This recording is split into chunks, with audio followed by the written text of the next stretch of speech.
ಎಲ್ಲರಿಗೂ ನಮಸ್ಕಾರ. ನೀವು ಕೇಳ್ತಾ ಇರೋದು ರೇಡಿಯೋ ಶಿವಮೊಗ್ಗ 90.8 FM ಸಮುದಾಯ ಬಾನುಲಿ, ಭರವಸೆಗಾಗಿ ಭವಿಷ್ಯಕ್ಕಾಗಿ ನಮ್ಮ ಬಾನುಲಿ. ಇದು ನಿಮ್ಮ ಜರ್ನಿ ನಮ್ಮ ಜೊತೆ ಕಾರ್ಯಕ್ರಮ. ನಾನು ಪವಿತ್ರ ದಿನೇಶ್.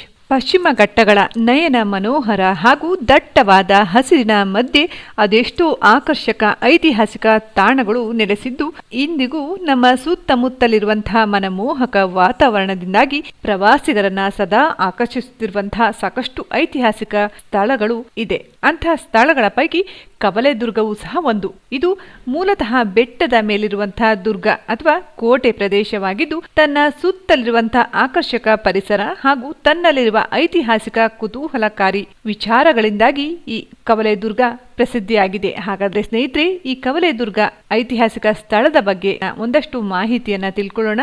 ನಮ್ಮ ಜೊತೆಗೆ ಇವತ್ತು ಶಿವಮೊಗ್ಗದವರೇ ಆದಂತಹ ವೃತ್ತಿಯಲ್ಲಿ ಇಂಜಿನಿಯರ್ ಆಗಿರುವಂತಹ ರಂಜನಾ ಸಾಯಿಶ್ವರ್ ಅವರು ನಮ್ಮ ಜೊತೆಗಿದ್ದಾರೆ. ಇವರು ಕವಲೆದುರ್ಗದ ಇತಿಹಾಸದ ಬಗ್ಗೆ ಹಾಗೆ ಈ ಕವಲೆದುರ್ಗಕ್ಕೆ ಇತ್ತೀಚೆಗಷ್ಟೇ ಭೇಟಿ ನೀಡಿದ ಅನುಭವವನ್ನ ನಮ್ಮ ಜೊತೆ ಹಂಚಿಕೊಳ್ತಾರೆ. ಕೇಳೋಣ ಬನ್ನಿ. ಎಲ್ಲರಿಗೂ ನಮಸ್ಕಾರ. ನನ್ನ ಹೆಸರು ರಂಜನಾ ಸಾಯಿಶ್ವರ್. ನಾನು ಮಲೆನಾಡಿನ ಶಿವಮೊಗ್ಗದ ಹುಡುಗಿ. ಕುವೆಂಪುರವರು ಹೇಳಿರುವ ಹಾಗೆ, ಹೋಗುವೆನು ನಾ ನನ್ನ ಒಲುಮೆಯ ಗೂಡಿಗೆ, ಮಲೆನಾಡಿಗೆ, ಮಳೆಯ ಬೀಡಿಗೆ, ಸಿರಿಯ ಚೆಲುವಿನ ರೋಡಿಗೆ. ನಾನಿವತ್ತು ನಿಮ್ಮೆಲ್ಲರೊಂದಿಗೆ ನನ್ನ ಕವಲೆದುರ್ಗ ಪ್ರವಾಸದ ಕೆಲವು ಸುಂದರ ಅನುಭವವನ್ನು ಹಂಚಿಕೊಳ್ಳುತ್ತೇನೆ. ಅದಕ್ಕೂ ಮೊದಲು ಸ್ಥಳದ ಬಗ್ಗೆ ತಿಳಿಸಿ ನಂತರ ಅನುಭವವನ್ನು ಹಂಚಿಕೊಳ್ಳುವೆ. ಕವಲೆದುರ್ಗ ಕೋಟೆಯ ಇತಿಹಾಸ. ಶಿವಮೊಗ್ಗ ಜಿಲ್ಲೆಯ ತೀರ್ಥಹಳ್ಳಿ ತಾಲೂಕಿನಲ್ಲಿರುವ ಕವಲೆದುರ್ಗ ಕೋಟೆಯು ಅತ್ಯಂತ ಪ್ರಸಿದ್ಧ ಸ್ಥಳವಾಗಿದೆ. ಈ ಕೋಟೆ 9ನೇ ಶತಮಾನದಲ್ಲಿ ನಿರ್ಮಾಣವಾಗಿದೆ ಮತ್ತು ನಂತರ ಕಾಲದಲ್ಲಿ ಇದು ಹಲವು ರಾಜವಂಶಗಳ ಆಡಳಿತದ ಅಧೀನದಲ್ಲಿತ್ತು.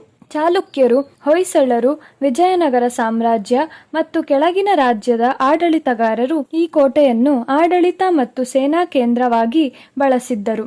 ವಾಸ್ತುಶಿಲ್ಪ ಕಲೆ ಮತ್ತು ದರ್ಶನವನ್ನು ಒಳಗೊಂಡಿರುವ ಈ ಕೋಟೆ ಸಮುದ್ರ ಮಟ್ಟದಿಂದ 1541 ಮೀಟರ್ ಎತ್ತರದಲ್ಲಿದ್ದು ಕಾವಲುಗಾಡುಗಳು ಅಂತಹ ಚಿತ್ರ ಪ್ರದೇಶಗಳನ್ನು ಹೊಂದಿದೆ. ಹೊಯ್ಸಳರು ತಮ್ಮ ಸಾಮ್ರಾಜ್ಯದ ನಿರ್ವಹಣೆಗಾಗಿ ಈ ಕೋಟೆಯನ್ನು ಬಲಪಡಿಸಿದರು. ವಿಜಯನಗರ ಸಾಮ್ರಾಜ್ಯದವರು ಕೂಡ ಈ ಕೋಟೆಯನ್ನು ತನ್ನ ವಿಸ್ತಾರ ಮತ್ತು ರಕ್ಷಣೆಗೆ ಉಪಯೋಗಿಸಿತು. ಅಲ್ಲದೆ ಮೈಸೂರು ಸಾಮ್ರಾಜ್ಯ ಮತ್ತು ಹೈದರಾಳಿ ಟಿಪ್ಪು ಸುಲ್ತಾನರ ಕಾಲದಲ್ಲೂ ಈ ಕೋಟೆಯ ಪ್ರಾಮುಖ್ಯತೆಯನ್ನು ಹೊಂದಿತ್ತು. ಕೋಟೆಯ ಪ್ರಮುಖ ಆಕರ್ಷಣೆಗಳು ಮುಂತಾದವು. ಪ್ರಮುಖ ಪ್ರವೇಶ ದ್ವಾರ, ರಾಜಮನೆ, ದೇವಾಲಯಗಳು, ಮೂರ್ತಿಗಳು. ಕವಲೆದುರ್ಗ ಕೋಟೆ ಪ್ರಾಕೃತಿಕ ಸೌಂದರ್ಯ ಮತ್ತು ಐತಿಹಾಸಿಕ ಮಹತ್ವದಿಂದ ಪ್ರಚಾರ ಪಡೆದುಕೊಂಡಿದೆ.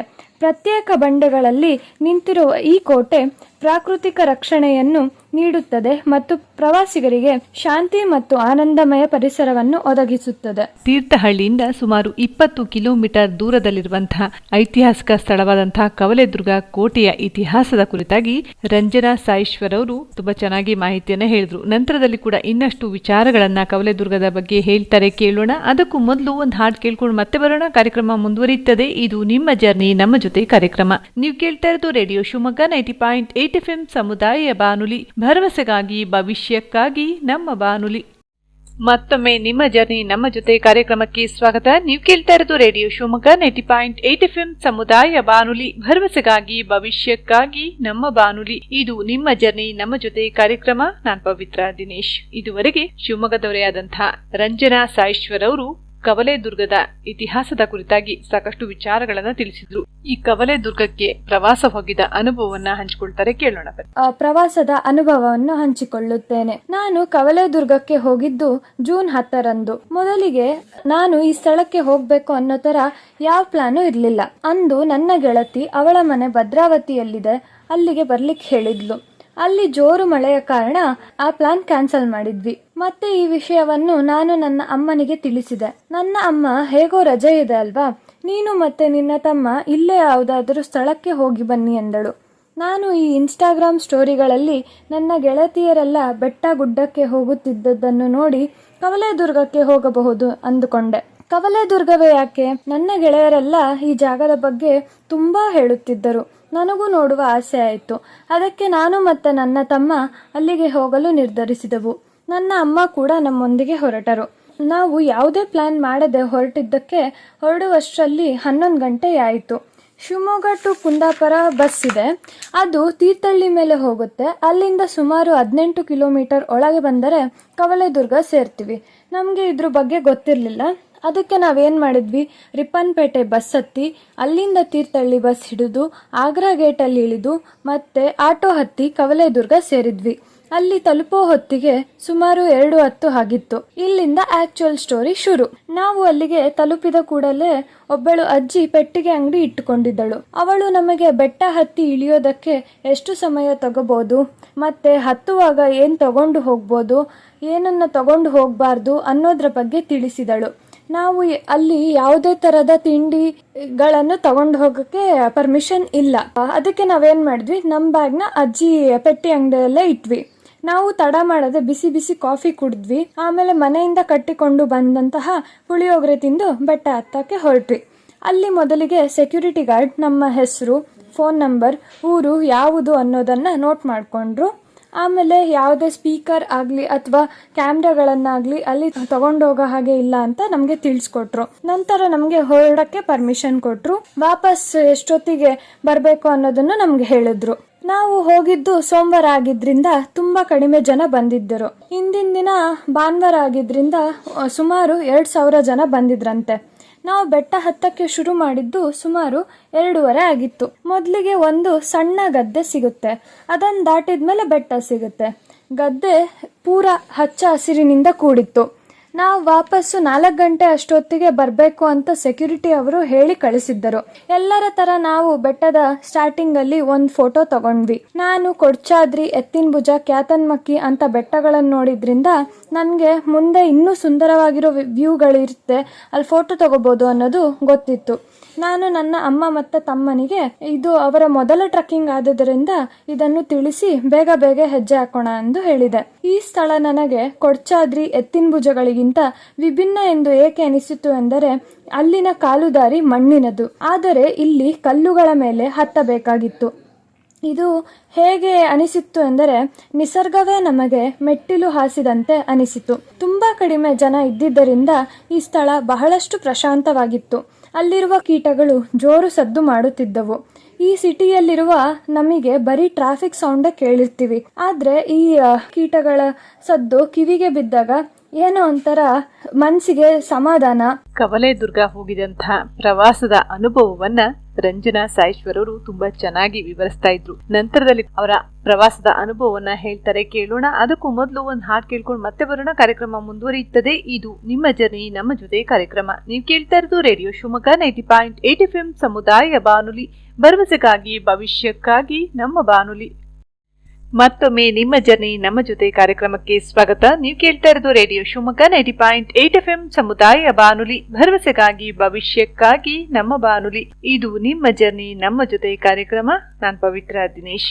ಇದುವರೆಗೆ ಶಿವಮೊಗ್ಗದವರೇ ಆದಂತಹ ರಂಜನಾ ಸಾಯಿಶ್ವರ್ ಅವರು ಕವಲೇದುರ್ಗಕ್ಕೆ ಹೋಗಿದಂತಹ ಅನುಭವ, ಹಾಗೆ ಐತಿಹಾಸಿಕ ಹಿನ್ನೆಲೆಯ ಕುರಿತಾಗಿ, ಹಾಗೆ ಕವಲೇದುರ್ಗಕ್ಕೆ ಪ್ರವಾಸ ಹೋಗಿದ್ದ ಅನುಭವವನ್ನ ನಮ್ಮ ಜೊತೆ ಹಂಚ್ಕೊಳ್ತಾ ಇದ್ರು. ಈಗ ಸಹ ಇನ್ನಷ್ಟು ವಿಚಾರವನ್ನ ಹೇಳ್ತಾರೆ, ಕೇಳೋಣ ಬನ್ನಿ. ಮೊದಲನೇ ಅಟ್ರಾಕ್ಷನ್ ಪಾಯಿಂಟ್ ರೀಚ್ ಆದ್ವಿ. ಇಲ್ಲಿ 2 ಮಹಾದ್ವಾರಗಳು ಕೋಟೆಯೊಳಗೆ ಪ್ರವೇಶಿಸುವುದಕ್ಕಾಗಿ ನಿರ್ಮಿಸಲಾಗಿರುವಂತೆ ಅನಿಸಿತು.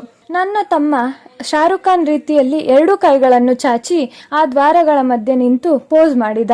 ಆಶ್ಚರ್ಯವಾಗಿದ್ದೇನೆಂದರೆ ಇಂತಹ ಜಾಗದಲ್ಲಿ ಹೇಗೆ ಇಷ್ಟು ಒಳ್ಳೆಯ ಕೋಟೆಗಳನ್ನು ನಿರ್ಮಿಸುತ್ತಿದ್ದರು ಎಂದು. ಹೀಗೆ ಎಲ್ಲ ಯೋಚಿಸುತ್ತಾ ನಾವು ನಮ್ಮ ಟ್ರಕ್ಕಿಂಗ್ ಮುಂದುವರಿಸಿದೆವು. ನೆಕ್ಸ್ಟ್ ಅಟ್ರಾಕ್ಷನ್ ಪಾಯಿಂಟ್ ಸುತ್ತ ಕೋಟೆ ಮತ್ತು ಅದರ ಮಧ್ಯೆ ಇರುವ ವ್ಯೂ ಪಾಯಿಂಟ್.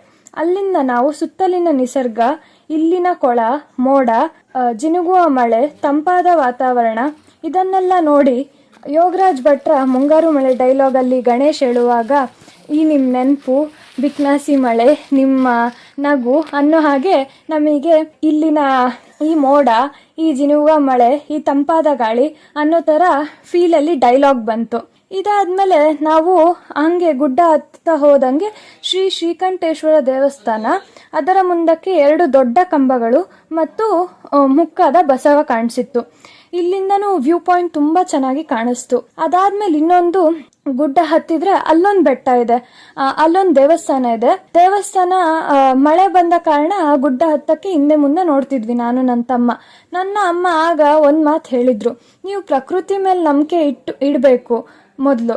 ಆ ನಂಬಿಕೆ ನಿಮ್ಮನ್ನು ಎತ್ತರಕ್ಕೆ ಕರೆದುಕೊಂಡು ಹೋಗುತ್ತದೆ ಎಂದು.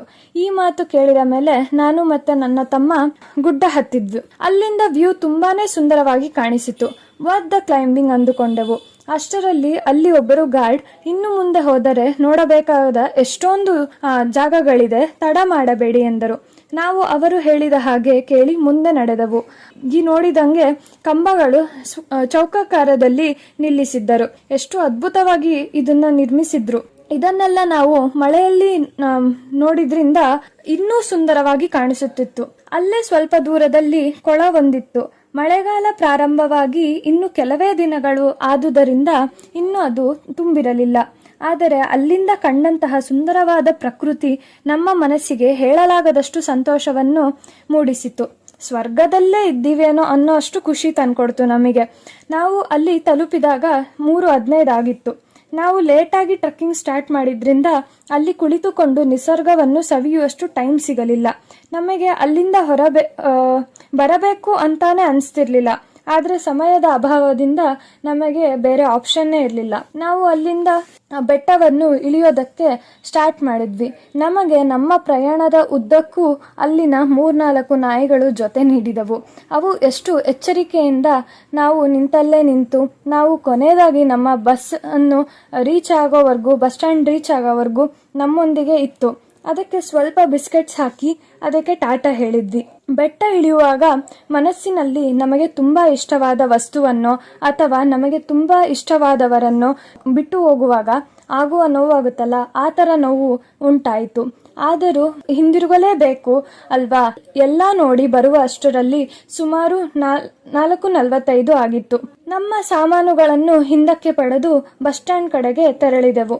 ಶಿವಮೊಗ್ಗಕ್ಕೆ 5:20ಕ್ಕೆ ದುರ್ಗಾದೇವಿ ಅನ್ನುವ ಡೈರೆಕ್ಟ್ ಬಸ್ಗೆ ಹತ್ಕೊಂಡ್ವಿ. ಶಿವಮೊಗ್ಗ ಸೇರುವ ಅಷ್ಟರಲ್ಲಿ 8 ಆಗಿತ್ತು. ಕವಲೇದುರ್ಗ ಬೆಟ್ಟ ಟ್ರಕ್ಕಿಂಗ್ ನನ್ನ ಲೈಫ್ನಲ್ಲೇ ಅತಿ ಸುಂದರವಾದ ಟ್ರಕ್ಕಿಂಗ್. ನನಗೆ ಏನು ಅನಿಸಿತು ಎಂದರೆ, ಇಂತಹ ಸ್ಥಳಗಳಿಗೆ ಹೋದರೆ ಕವಿತೆ ಬರೆಯೋಕ್ಕೆ ಬರ್ದೇರು ಅವರು ಕೂಡ ಕವಿಗಳಾಗ್ಬಿಡ್ತಾರೆ. ಅಷ್ಟು ರೋಮಾಂಚಕವಾಗಿ ಮನಮುಟ್ಟುವಂತಹ ಸುಂದರವಾದ ಪ್ರಕೃತಿಯನ್ನು ತನ್ನದಾಗಿಸಿಕೊಂಡಿದೆ ಈ ಕವಲೇದುರ್ಗ. ಧನ್ಯವಾದಗಳು.